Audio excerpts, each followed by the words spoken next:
you guys, you're going to want to listen all the way through this episode because we're talking about the one guest that has not yet appeared on Jimmy Kimmel's show 22 years later, and she has not been there yet.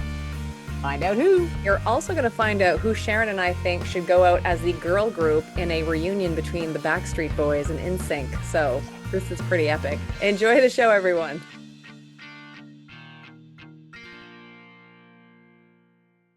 Well, hey, Yo. how you doing? Yo. Hey, we've got a lot to tackle today for a trip down memory lane in our favorite decade. We're going to tell you which family of superstars were given some well-deserved attention at the NAACP Awards, how Jimmy Kimmel has, he name drops a giant star who has never been on his show, but he'd be into it if she was.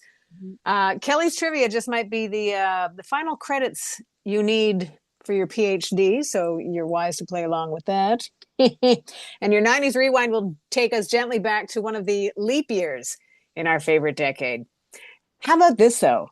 A double bill with 10 of your fave boy band guys.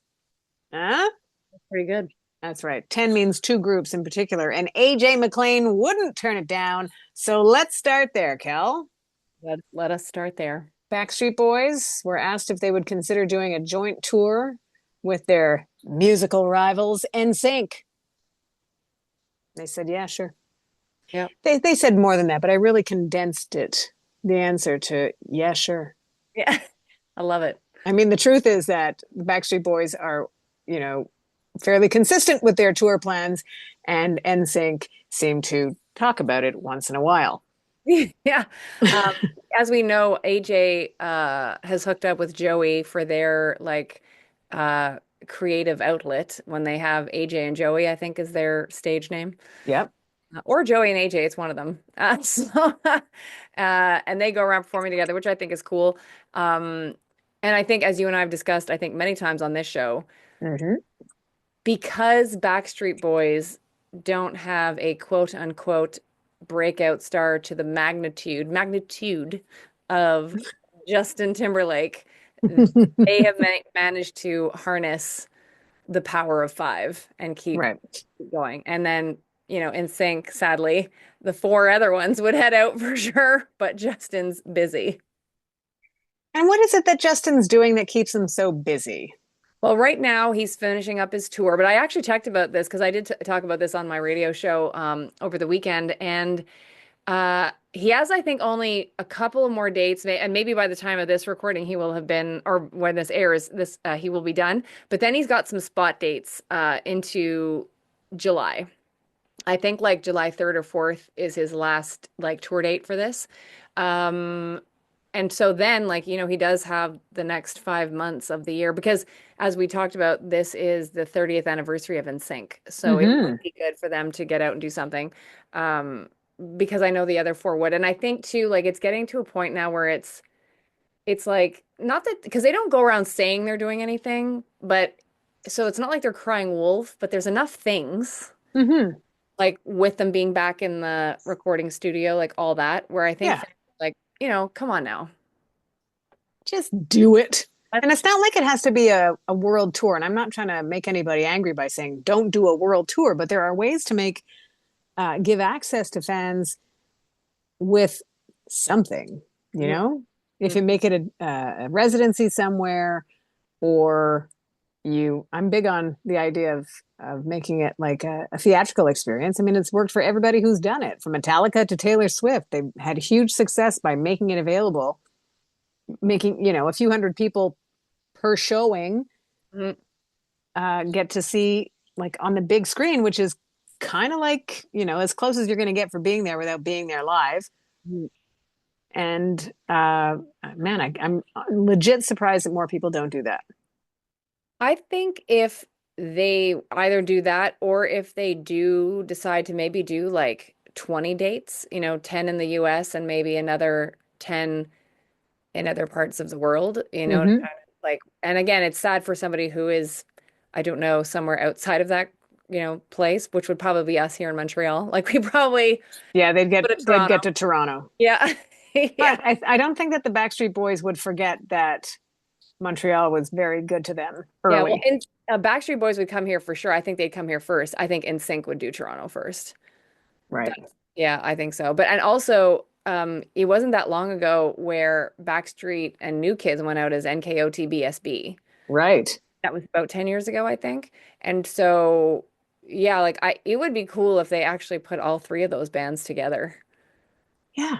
That would be sick. It would also obviously be sick with just the two of them, but because I think those two in particular bands were very influenced by New Kids, it would be great to see them go. And actually, they could even do, go on. I call it the Donnie Wahlberg tour, but it's obviously the New Kids tour where they bring on like Paula Abdul and Right. Salt Peppa and all that. Their mixtape tour, like that would be a way where they do. I think they do. I don't know if it's like 20 or 30 dates over the course of the summer, Mm-hmm.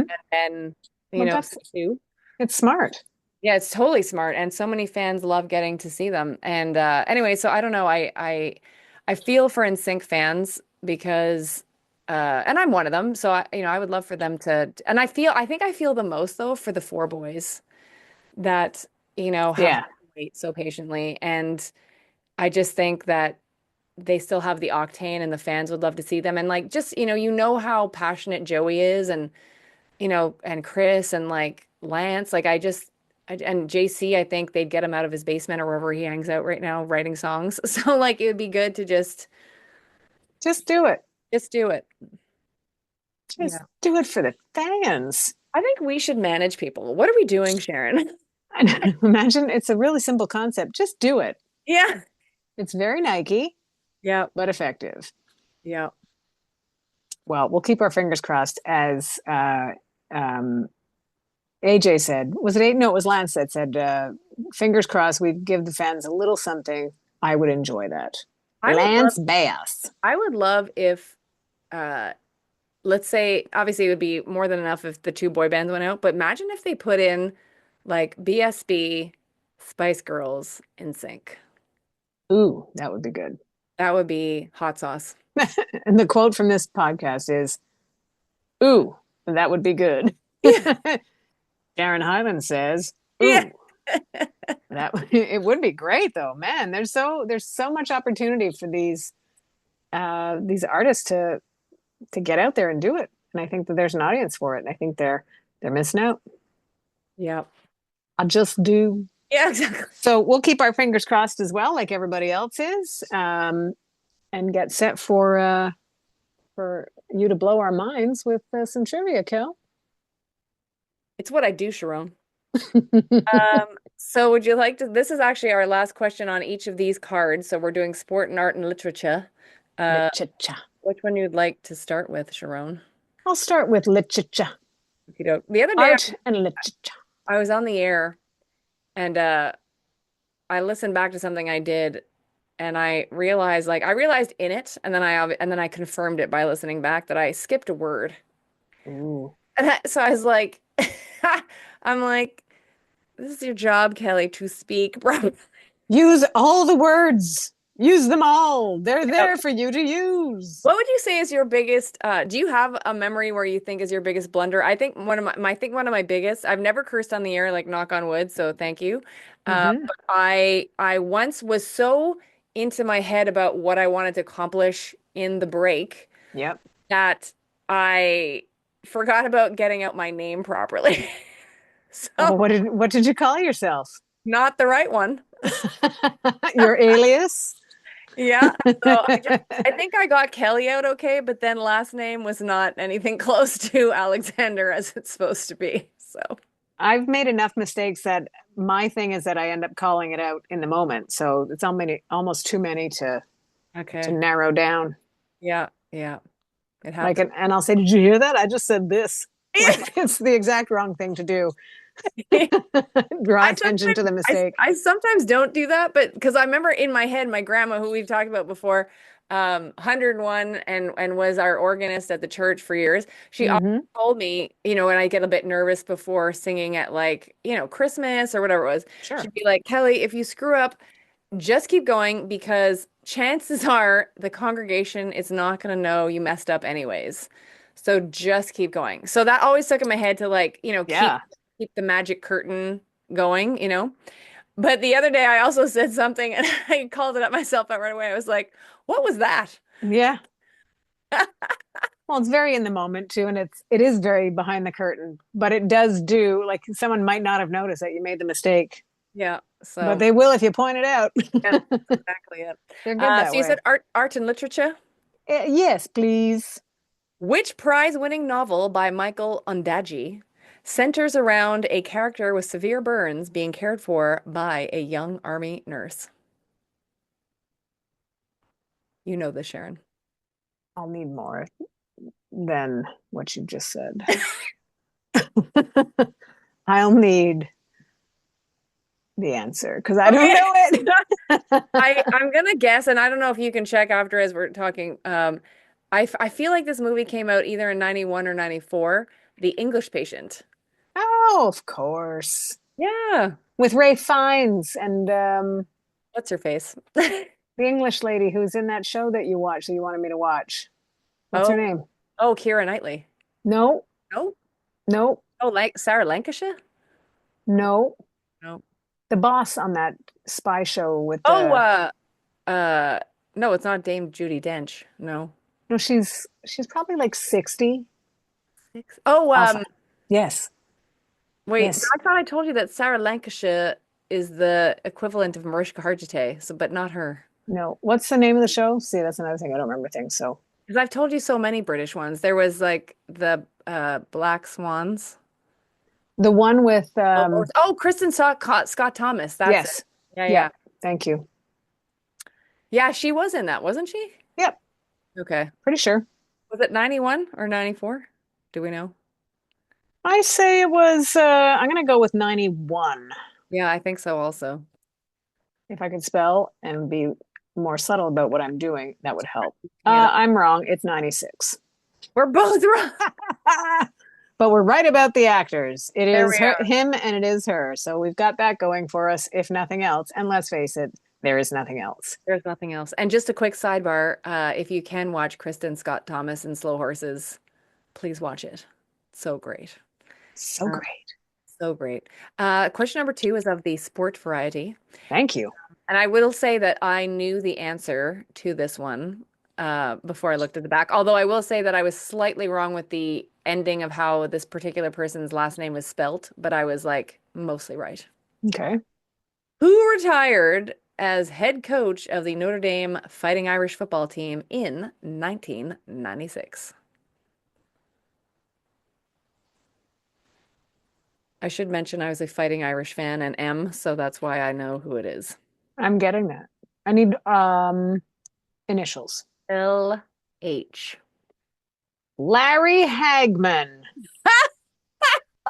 Just kidding. I know that Larry Hagman is JR from Dallas, South Fork. I don't know. Imagine if he was the head coach of the Notre Dame Fighting Irish. Lou Holtz. Yeah, I would never have gotten that. Okay, great. Well, I love that you smiled through it. Yeah. It By the way, I know masks the tears just of failure. last thing quickly because it's been what is it, 2 months now that we talked about my better half getting the Dallas show like on yeah. So I Yeah. just have to point out that I've stopped watching it because it's wrecking my memories of it. Yeah. I think for the most part I'm going to leave it where it's at. But I will mention that we watched one episode and because I do love Linda Gray who plays Sue Ellen. Like Hmm. I love all of them. Like I love it was a great show for the time. Love it, and that's why I kind of need to leave it as its awesomeness in my brain. Hmm. But there was an episode we were watching, and this would have been like the first season, and I was not watching it then as a child, but this was when Sue Ellen thought that she needed to get like pregnant or something, like I think to keep like the home fires burning, if you will. Hmm. And for some reason, I think like in the storyline it wasn't happening. So then she was gonna get herself a baby, and there's actually, if memory serves, I'll say allegedly, but I'm 90% sure when I remember this. She says in the episode, "Baby buying," Oh my God. which what? Like, Oh man. There's so much from those early days of those shows, and I think I've expressed my shock Yeah. of having experienced Dynasty, Yeah. and the cringe factor was on high. Yep. Like it's clear that I remember watching it later Yep. because I would have been too young to watch what I have since watched as an adult, and I really still feel like I wasn't prepared for that. Yep. Yep. Just not good. Yeah, and I should clarify again, allegedly in this episode, and I'm not sure if it was Linda Gray, like Sue Ellen saying it, or like somebody else in the scene with her, but somebody said that. And so it was a lot to Yeah. take. You Oh could my not gosh. say that this year. But it's funny, those lines stay out. I remember there was a scene from Knots Landing, which is a great spinoff of Yep, Dallas. yep, And probably halfway through their run, there was a scene with Mac and Karen, and oh, I don't remember Nicolette Sheridan's character's name in this moment, but she was dating a cop. Mac was a cop, and he was a handsome dude, the young guy, and then he meets the parents, and then he leaves, and Mac says to Karen, "Well, our man's a dirty cop." And just the way he said it was so 1984, you know, that it stuck. This many years later, I'm like, I see a police officer, I see a story where there's a cop on the take. Our man's a dirty cop. Oh, brother. vintage television, that's for sure. Indeed, indeed. Hey, speaking of vintage television, we were talking on my show today about things that you watch, not necessarily movies, but shows that maybe you spent some time on the weekend getting caught up on shows. And I started a new show on regular old TV Nice. called The Americas. Oh, I've heard of it, but I have I not. hadn't. Okay. I had heard nothing about it. So it covers the great geological, sociological, under the water existence, life there, on land this, historical this. It's kind of like the Wonderful World of Disney from when I was a kid, which would have been on Sunday evenings at 6 o'clock. Mhm. And you felt lucky if you got like a Mickey Mouse animated thing, but oftentimes it was like in the wilderness, and you saw the cheetahs with the things, and you learned hardcore about the ladder and and who was going to win the fight and stuff. But this is so well shot. Mhm. It's narrated by Tom Hanks, so it's like your friend talking to you. I'm not sure how many parts it is, but at the beginning they tell you that there was 180 expeditions through the Americas, so North America, including Canada, Mhm. um, Central America, and South America, and just historically, like I said, geographically, we go underwater, we go to land. I saw baby owls and the mother trying to convince them to fly for the first time, and a snake on the ground, so they got to be careful. So it was just so cool that legit I sat there for 2 hours last night watching like a kid, like, oh my goodness, and a commercial would come and you had to act like you did when when you had to sit through commercials. I had to go to the bathroom, you know. Anyways, I will record it and not sit through commercials next time. Smart. Rookie What move. what network did you say it was on? I didn't, but it is on NBC, so you can catch it on, on regular TV, or it streams on Peacock, Love it. a streaming service I know zero people have, or sorry, I know no one that has that. I know that a bunch of people do have it. That's why it exists, but no one I know has it. Yeah. Oh, and speaking of the Peacock network, I am lucky because remember I told you last week that I did not record the 50th of SNL? Yes, yes. As I record SNL anyways, it recorded it for me. So I Yay. actually have this 3-hour bonanza that I will like watch when So I'm. good. Well, imagine then it's 3 hours, 20 minutes, Mhm. and it'll get down, well, considering there were ads and commercials, whatever, but so it's probably in the neighborhood of just less than three, and it will fly by, Nice. and you will laugh out loud a lot. I've loved just seeing all the Instagram posts of so many like Anna Gassar has been posting a lot over the last Yeah. and Sherry O'Terry and Rachel Dratch and Yep. yeah and Molly Shannon. Molly Shannon, by the way, was at Paris Hilton's 44th birthday party on the weekend. Fun. And like she's just I love that so many people want to be friends with Molly Shannon. Well, I would want to be friends with Molly Shannon. Same. So, She could be a friend of this show anytime. yeah. We should get her on the show, Sharon. Let's. Yeah. Molly. She might be hard to get her on the show, but Well, maybe. she could prioritize us like right after Paris's parties. Yep. Yeah. Snoop Dogg was at that part. Her parties are sick. Like it was all tricked out in pink and like these pink massive balloons, flowers. I didn't know this, but Paris has coined a new term using the word slaying and living. So she always hashtags things sliving. Yeah, not joking. You know I am a fan of the portmanteau, Do. Yeah. but it has to work. Sliving doesn't work. Yeah. So Sorry. apparently there was balloons or signs that had that all throughout her party. But anyway, Snoop Dogg was there. Molly Shannon, Sofia Vergara, like just like all these Nice. like, and I thought I saw a picture of Lady Gaga, but it's not her. But just like yeah, all these people were, and Snoop Dogg led the charge when it came to singing Happy Birthday, which like of course he Of would. course he did. I love the idea too that you don't have to wait for a monumental birthday to have a big party. Yeah, Every yeah, birthday is worth a party. very worth it. I agree. J'agree. Kelly. So then, by virtue of what we just said, the fact that Jimmy Kimmel's television show being 22 years old Mhm. shouldn't have to wait for a bigger occasion, right? To have Madonna on. And wouldn't that be great? He hasn't never had her on. Which And is not that they were close to making that happen, not trying to bait the hook or anything, yeah. but he has just said that, you know, he's not desperate, but he obviously wouldn't say no. Yeah, it's mind-boggling to me that she hasn't been on that show because she I've seen her on Fallon a couple of times Yeah.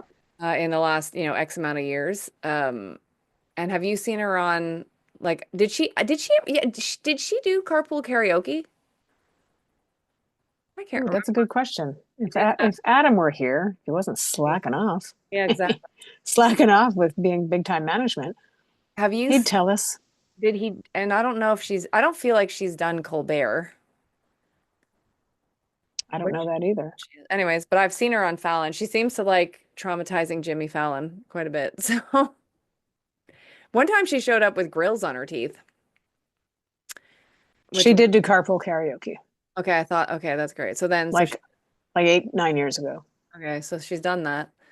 So yeah, but it's crazy to me that she wouldn't have been on Kimmel. Crazy. I Yep. actually just watched a bit of an interview with I believe his name is Billy, you would know this, Billy Steinberg, who wrote or co-wrote Like a Virgin. Yes. And he also co-wrote like So Emotional for Whitney and all that stuff. Anyways, they talked about how Like a Virgin came about and it's great. Like it was just such a good story. And then like apparently for So Emotional with Whitney, he says he doesn't like ever with whatever writing partner he's with, he never like writes to order. But Hmm. Clive Davis called him up and said, everybody's sending me ballads for Whitney.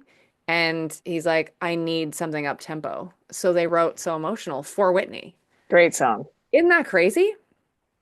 And then he said that they submitted it, and I guess they submitted a demo of like how they envisioned it to sound, and Hmm. there was like a Prince vibe or something to it. And uh, Narada Michael Walden, remember him, the producer? Yeah. He was working with Whitney at the time, and he apparently took out all the Prince influence and did it a different way, which obviously it still worked. So The Prince Fluence. Prince fluence, yeah, that's a good one, Sharon. Yeah, Thanks. maybe you should talk to Paris Hilton about sliving. We should work together. And she'd probably say no. Yeah.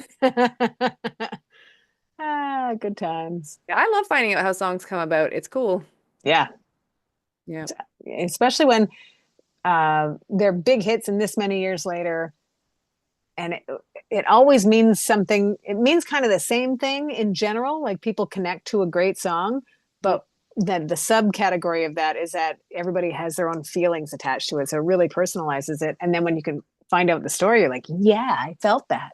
Yeah, and what's crazy too is because then of course the algorithm in my YouTube channel then was like, let's show Kelly everything about songwriting or whatever. Right.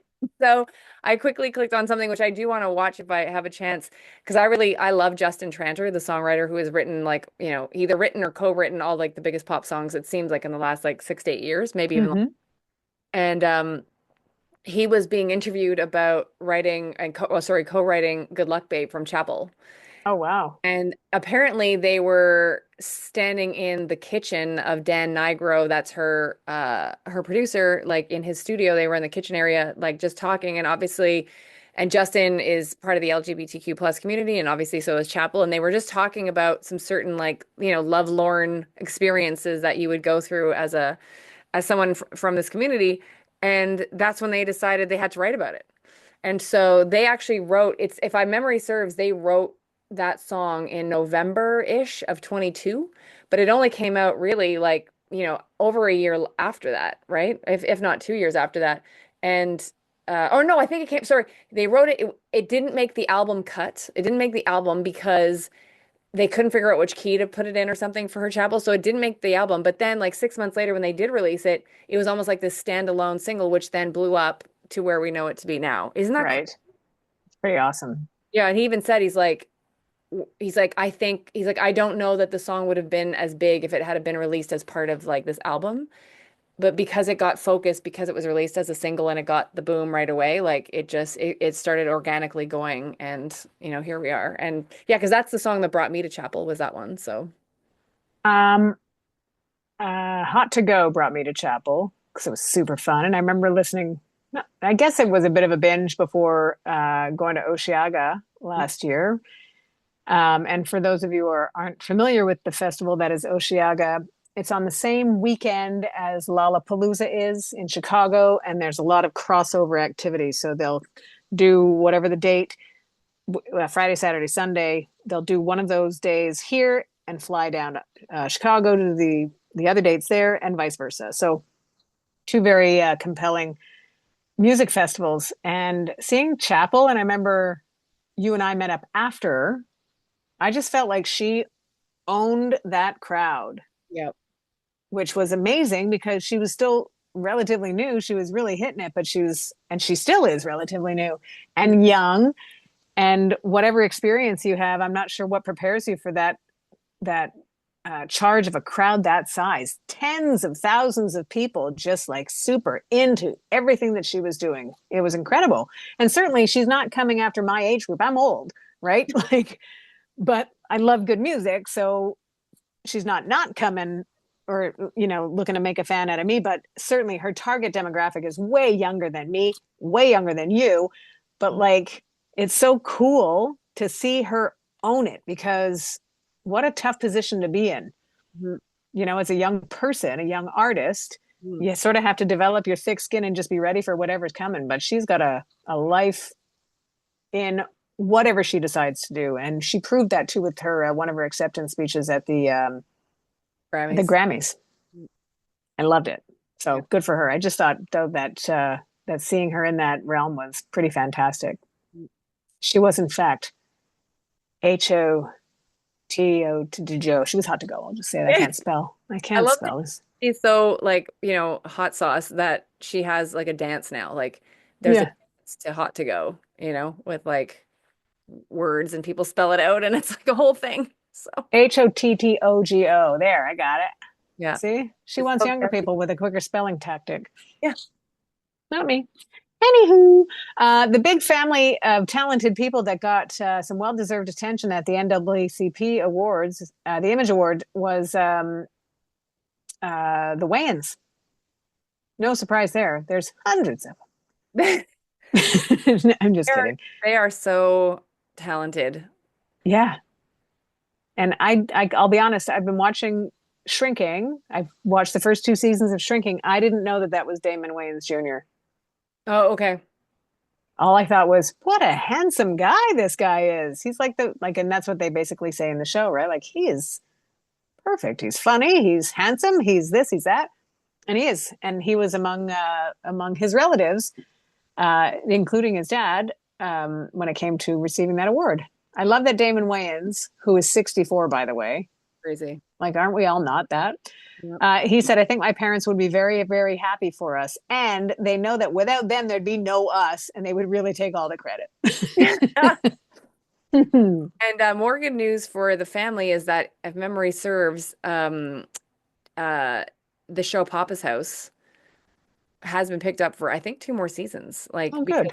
was there or not. I think I read that. So we'll say allegedly right now, but I'm pretty sure I read a headline where the because like this would have been their first season, and yeah, it got picked up from what I gather. So that's great because that's a huge thing to get your sitcom picked up, especially because we're not even near the end of the season yet. So to get the green light to keep going is great.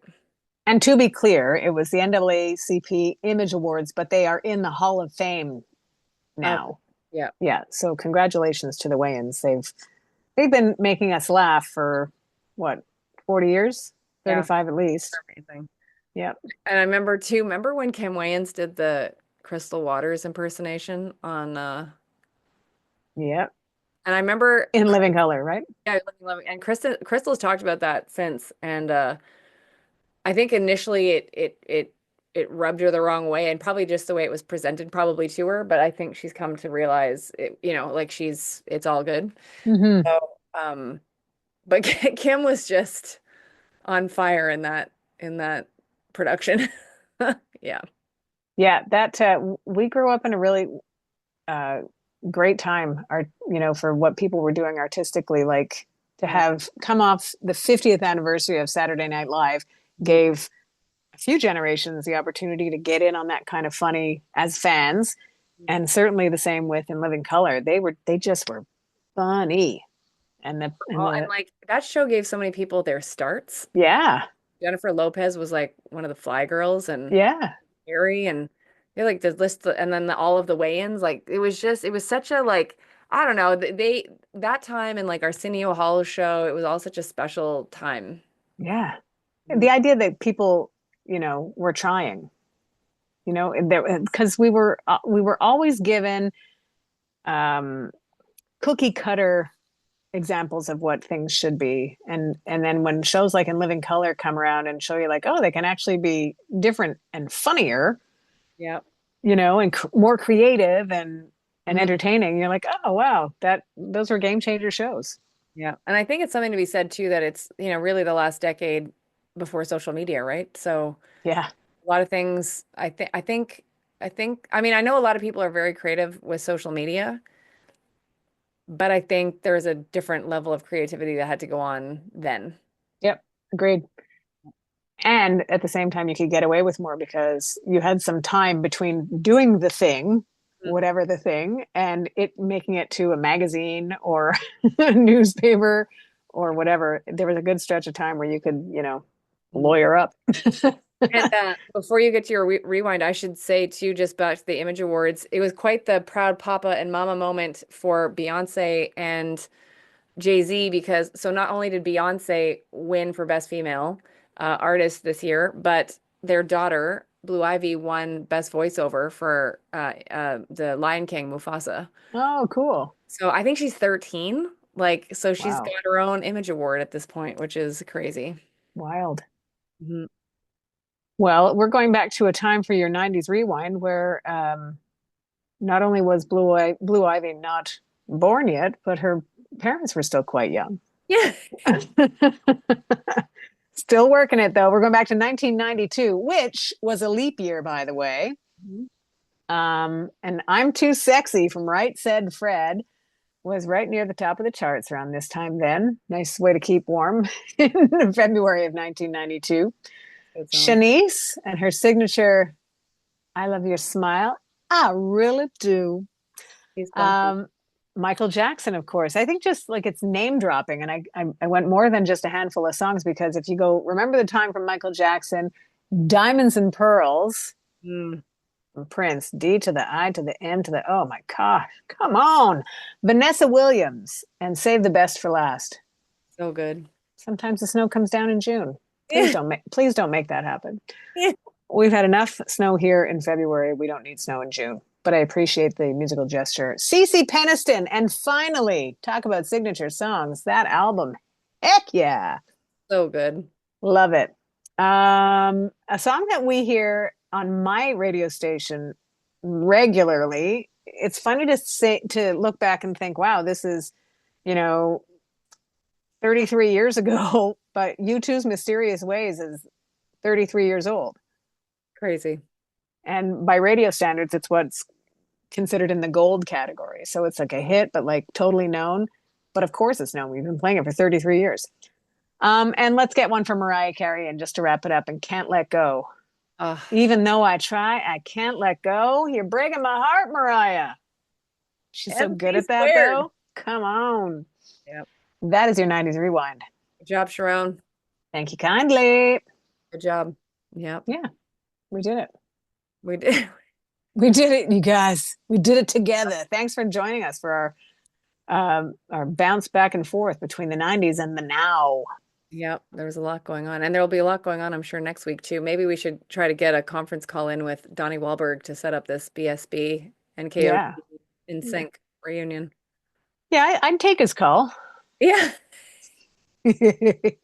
I'd take his call also. Just, I love him. If you need to follow someone that's inspirational, please follow Donnie Wahlberg on Instagram, because he's so positive, and he makes you realize like I should always be positive also.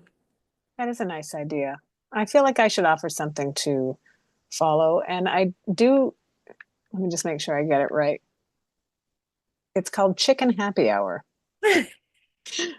And I'm not sure if it just gets me when I'm tired, but I laugh at every one of their posts out loud. So have your sound on when you check out Chicken Happy Hour.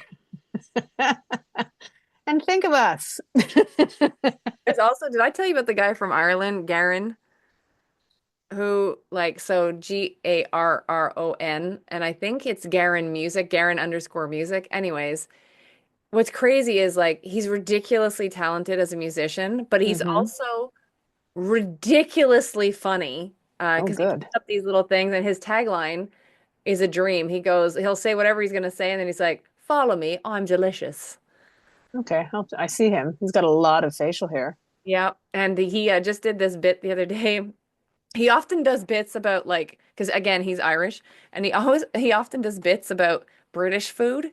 And so he'll have the food in the background, or he'll talk over pictures, and he's like, "What were they thinking?" Like, and it's like, and it's just like, and then the other day he did this thing because literally Ireland, or parts of Ireland didn't have sun. It sounds like for like legit 10 days in a row. Whoa. And so he did this thing where he had like the signs up about it not being sunny, and he's like, "I demand the sun comes back." Like it's like going on. And all these things are very short, like they're, anywhere between like 30 to 45 seconds, sometimes, maybe a little bit less, but honest to God, it's totally worth like, and they had snow, I think, probably over a month ago. And he goes, and he curses a lot, right? But he's like, I don't Nice. want to hear from bleeping Canadians who are like laughing at snow. He's like, this will shut down our country for 3 weeks. Like this. And like, it's literally like an inch of snow, which for us is like, good, morning on a Monday. Like, Yeah. and so, but he's really funny. So Well, follow. I'm going to follow him. I did, and I will watch him when we finish this show. Yeah. And then I look forward to you calling me after and being like, yes, this was worth it. Yeah. So it's Garen underscore music and Chicken Happy Hour. Yeah. Those are your We two. are full service with our recommendations on the show today, and finished for yet another. Thank you very much, everybody, for finding us amidst all your choices. Clearly, there are a lot of things you could be doing, but you found us and we appreciate it. Thank you for listening to 90s Now. Still happening.